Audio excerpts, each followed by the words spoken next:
I was in Berlin recently, and a few days ago I came back on the train, and on the train I was producing music on my AirPods, just my little Bluetooth AirPods, and I was making some groovy house music, and I was trying to get it as far as I could just on the AirPods, and honestly, this is the result. That's just the groove, added some other elements like... And honestly, that's not a bad result. I'm getting good musical playfulness, and there's a few ways that I reassured myself on the train that I wasn't getting too far out of whack. One of the things I didn't do is I didn't reference with other tracks. That would be something I would do often.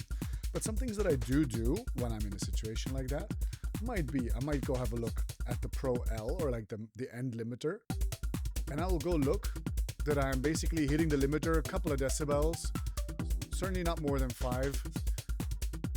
And that the end result is somewhere, minus 10 lufs is pretty good, minus 9 lufs is also pretty good. As long as it's not like slamming hyper compressed techno, I would say aiming for like minus 10 lufs is comfortable for my home production. And then, this is a break of course. There we go.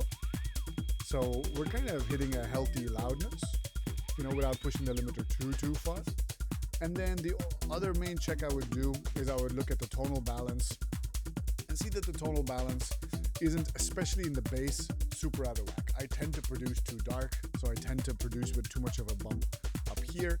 And so this is pretty comfortable, to be honest. It's mostly focused around the low end and around the high end, not that much in the mids, because I just want this to be a functional groove tool. I actually don't want the mids to take up too much